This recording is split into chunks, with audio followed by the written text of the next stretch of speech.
விருதுநகர் மற்றும் வேலூர் தொகுதிகளில் பயன்படுத்தப்பட்ட மின்னணு வாக்குப்பதிவு இயந்திரங்களில் மைக்ரோ கண்ட்ரோலர் புரோகிராம்கள் பரிசோதனை செய்யப்பட வைக்கப்பட்ட கோரிக்கை ஏற்கப்பட்டிருக்கிறது என்று புதிய தகவல் கிடைத்திருக்கிறது. பாஜக மற்றும் தேமுதிக வேட்பாளர்களின் கோரிக்கையை ஏற்று பரிசோதனை செய்ய தலைமை தேர்தல் ஆணையம் உத்தரவு பிறப்பித்திருக்கிறது. அண்மை செய்தியாக பார்க்க வேண்டியிருக்கிறது. வெற்றி மிக நுட்பமான வெற்றியாக இருக்கிறது என்று குறிப்பிடப்பட்டு சொல்லியிருந்தது. அதேபோல குறைந்த வாக்குகள் வித்தியாசத்தில் வெற்றி பெற்றதாக சொல்லப்பட்டிருந்த சூழ்நிலையில் விருதுநகர் அதேபோல வேலூர் தொகுதியிலும் பயன்படுத்தப்பட்ட அந்த மின்னணு வாக்குப்பதிவு இயந்திரங்களில் மைக்ரோ கண்ட்ரோலர் புரோகிராம்களை பரிசோதனை செய்வதற்கு தலைமை தேர்தல் ஆணையம் அனுமதி வழங்கியிருக்கிறது. பாஜக மற்றும் தேமுதிக வேட்பாளரின் கோரிக்கையை ஏற்று பரிசோதனை செய்யவும் ஆணையம் உத்தரவு பிறப்பித்திருக்கிறது. தொடர்பான விவரங்களுடன் இணைகிறார் தலைமை செய்தியாளர் சிவா. இப்போ இந்த தலைமை தேர்தல் ஆணையம் கொடுத்திருக்கு இல்லையா அந்த தகவல், அதில் 2 கட்சிகளுடைய கோரிக்கை ஏற்கப்பட்டிருப்பதாக சொல்லப்பட்டிருக்கு. அதில் இருக்கக்கூடிய கூடுதல் விவரம் என்ன சிவா? கோபால், தமிழகத்தில் விருதுநகர் மற்றும் வேலூர் தொகுதிகளில் பதிவான மின்னணு வாக்குப்பதிவு இயந்திரங்களில் இருக்கக்கூடிய மைக்ரோ கண்ட்ரோலர் புரோகிராம்களை பரிசோதனை செய்ய இந்திய தேர்தல் ஆணையம் அதற்கான உத்தரவை தற்போது பிறப்பித்திருக்கிறது. குறிப்பாக விருதுநகர் மக்களவை தொகுதியில போட்டியிட்ட அதிமுக கூட்டணி கட்சி வேட்பாளரான பிரபாகரனுடைய வெற்றி வாய்ப்பு சுமார் 4000 வாக்குகள் வித்தியாசத்திலேயே பறிகொடுக்கப்பட்டிருந்தது.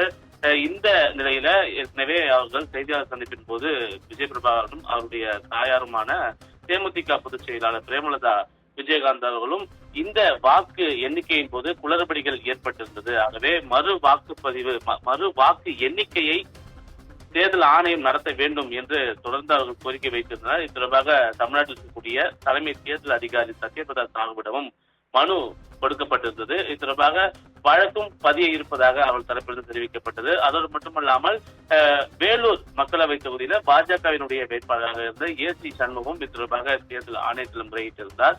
இந்த நிலையில் உச்சநீதிமன்றத்தில் கடந்த சில நாட்களுக்கு முன்பு, குறிப்பாக தேர்தல் நடைமுறைகள் அமலில் இருக்கும் போதே ஒரு வழக்கு என்பது உச்சநீதிமன்றத்தில் கொண்டு வரப்பட்டது.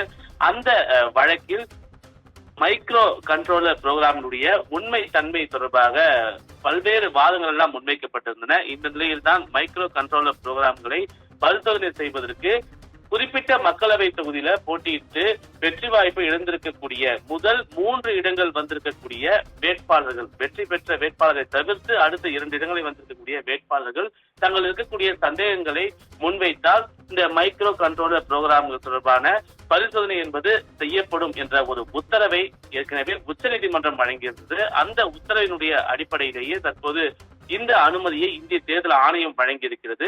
எனவே இதற்கு வேட்பாளர்களாக இருந்தவர்கள் 40,000 ரூபாய் வரை அவர்கள் கட்டணமாக செலுத்த வேண்டும் என்று ஏற்கனவே பல்வேறு வழிகாட்டுதல்களை எல்லாம் உச்சநீதிமன்றம் வெளியிட்டிருந்த அந்த உத்தரவின் மூலமாக தெரிவித்திருந்தது இந்திய தேர்தல் ஆணையம். அந்த அடிப்படையில தற்போது விருதுநகர், வேலூர் ஆகிய இந்த 2 மக்களவை தொகுதிகளில் பதிவான வாக்குப்பதிவு இயந்திரங்களில் இருக்கக்கூடிய மைக்ரோ கண்ட்ரோலர் புரோகிராம்களை பரிசோதனை செய்வதற்கான அனுமதியை தான் இந்திய தேர்தல் ஆணையம் வழங்கியிருக்கிறது. எனவே அந்த 2 மக்களவை தொகுதிகளிலும் போட்டியிட்டிருக்கக்கூடிய தேமுதிக அதிமுக கூட்டணி கட்சி வேட்பாளராக இருந்த தேமுதிகவுடைய விஜய் பிரபாகரன், பாஜக வேலூரில் இருக்கக்கூடிய பாஜக வேட்பாளர் ஏசி சண்முகம் ஆகியோர் கேட்டிருந்த அந்த கோரிக்கை என்பது தற்போது ஏற்றுக்கொள்ளப்பட்டு அந்த மைக்ரோ கண்ட்ரோலர் புரோகிராம்கள் பரிசோதனை செய்வதற்கான இந்த உத்தரவு என்பது தற்போது பிறப்பிக்கப்பட்டிருக்கிறது. கோபால், நன்றி சிவா, உங்களுடைய விவரங்களுக்கு நன்றி. பாஜக தேமுதிக வேட்பாளர்களுடைய கோரிக்கை மைக்ரோ கண்ட்ரோல் புரோகிராம்களை பரிசோதனை செய்ய தலைமை தேர்தல் ஆணையம் அனுமதி வழங்கி ஏற்பு தெரிவித்திருக்கிறது.